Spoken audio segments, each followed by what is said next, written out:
pha chết lướt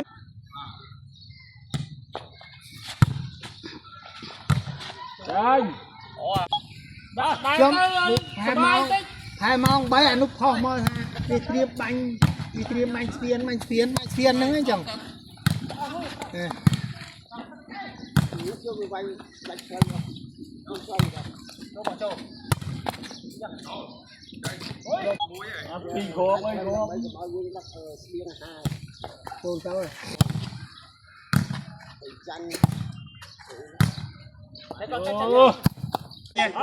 Trong ca nghe đấy kìa phép ơi.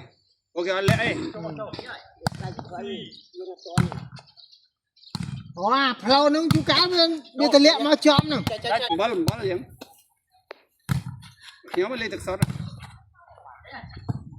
Như mai dương nấu nâng nào mình thức rồi.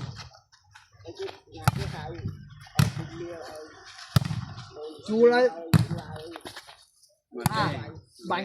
bánh trong ọc này đâu, bánh trong ọc này là vô khát, ai vô khát bán, vô mà bên nó.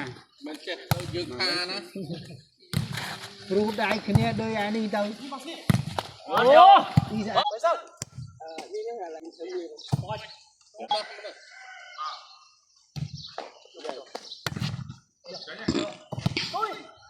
Bánh cái này du tâu ngọm nữa.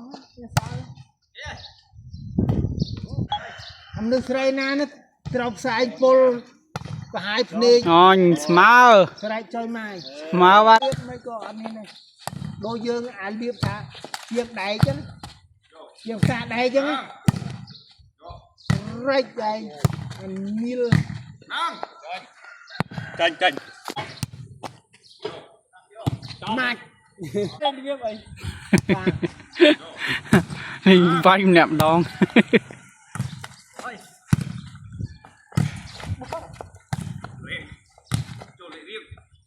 Cho. Một cái đó. Cho. Nè. Lên. Luôn chở. Cho. Hai chương ngọ mưa cả hai chương. Nè anh hay bay cả hai.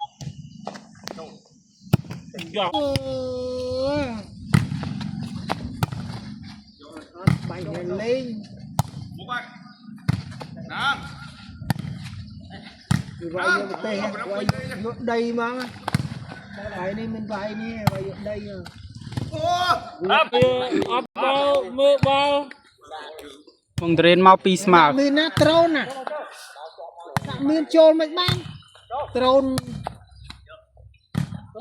Là mình chạy chia ở đây thái ra trôn thọ tôi. Trôn là mình biết này. Cái dễ trôn dừng. Trôn chứ mà chết đấy.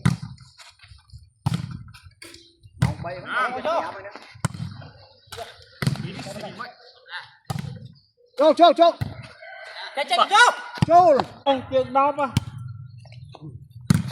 Chô bảo chô.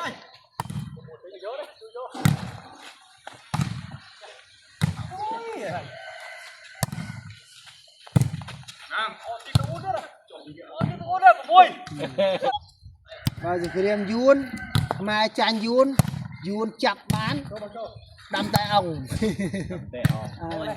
xiêm mai chanh thì riêng xiên ông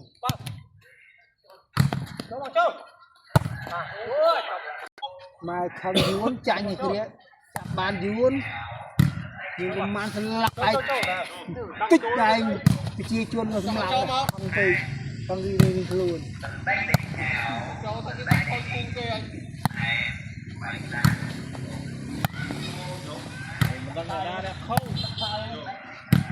khi mà châu đáy đâu biết ở bên đó thôi vậy.